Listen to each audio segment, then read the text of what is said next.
Men Sencereke şu yerda yaqin joyda yashovchi oliy toifali o'qituvchi Inomjondan fikr so'rab, shu bilganlarini so'rasak qalay bo'lar edi? Vapshim zo'r bo'lar edi. Qana eshitib ko'rik ketdik. Inomjon, G'ovrak qala haqida bilganlarini aytib o'tsan. Bu yerda o'rganishda maqsad qilib sizlar aka zo'r ish bo'libdi. Ko'p o'rganilmagan yodgorliklardan biri. Oldinroq dunyo bo'ylab telekanali kelganda ozgina tushuntirishlar bo'ldi. O'zbekiston bo'yicha yoritildi, lekin Qoraqalpog'iston Amudaryo tarixchilari hali kelib G'ovur qalani bir yoritganlarini ko'rmadim. Rahmat sizlarning ishlaringizga. Rivoj kanal obunachilari like bosib qo'llab turamiz. Nabijon aka, Sanjar akalarni. Endi G'ovur qala haqida kelsak, aytganingiz to'g'ri. Miloddagi 4-asr, 3-asrlarda qurilgan. Keyinchalik aynan shu Xorazm davlati boshqaruv nazoratida bo'ladi. Bilamiz, Siyovushlar, Oltin toshlar boshqardi, keyinchalik afriqiylar boshqarganda shu G'ovur qala aholisi Xorazm davlatiga bo'ysungan. Devorning tuzilishlarini ko'rib keldik boyadan beri. Ko'plab burjlar bor. Sababi dushmanlardan himoyalanish uchun ko'plab burjlar o'q otish uchun yasalgan. Qaldirg'och qanotlari shaklida bo'lgan bu burjlar. Endi nimaga bugungacha bu devorlar saqlanib turibdi deb qiziqsa kuzatuvchilarimiz, bu devorlar daryo o'ltonidagi sog' so'g'a loydan olingan. Ana shuning uchun ham ming yillardan beri bugungacha nuramasdan saqlanib turibdi. Bunday sog' so'g'a loyni yana qayerda ko'ramiz? Shu yerda yaqindagi Chilpiq qalada ham ko'ramiz.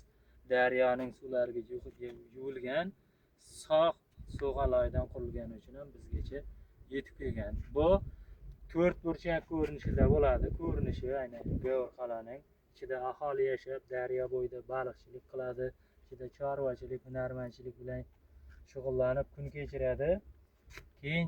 Keyinchalik 16-17-asrlarga kelib bu qal'aning katta qismi buzilib ketgan. Aynan keyinchalik bu yerda aholi yashamagan, o'z holicha qoldirilgan. Bugungi kunda faqat shu janubi g'arbiy tomondagi mana shu ikkita devor saqlanib qolgan. Bitta boya ko'rdik, kirish eshigi bor. Asosiy darvoza taraflari ham buzilib ketgan. To'xtab turing.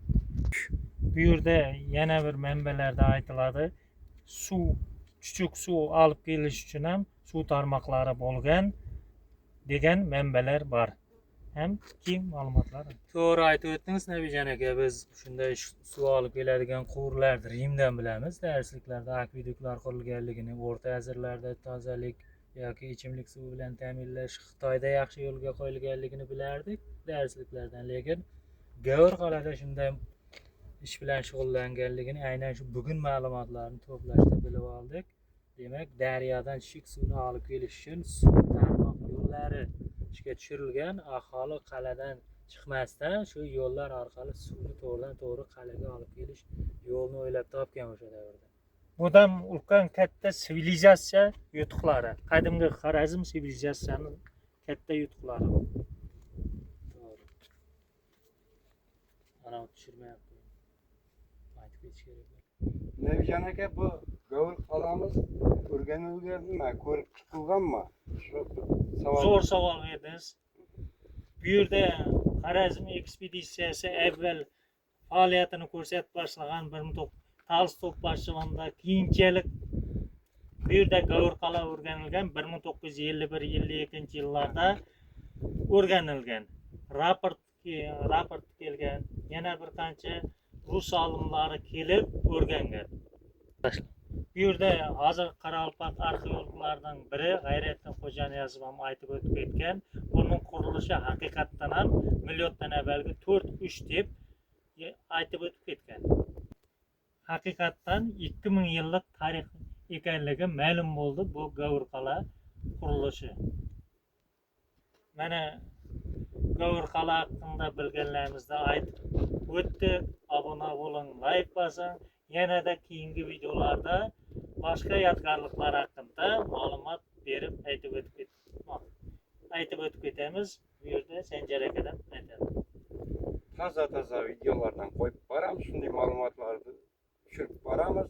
Bundan keyin boshqa qalamiz bor, uni ham hammasini aytib tushuntiramiz. Mana Nabiy Can akamiz bilan birgalikda kuzat tushirib videoda ma'lumotlarni berib qoladi. Akamiz kuzatishda davom eting, qo'llab-quvvatlab, like bosib, Fikrlarinizni kommentariyada kommentariyada yozib o'tib keting, ham qo'llab-quvvatlab turing. Sog' bo'ling, salomat. hammangizga rahmat. Hammangizga rahmat.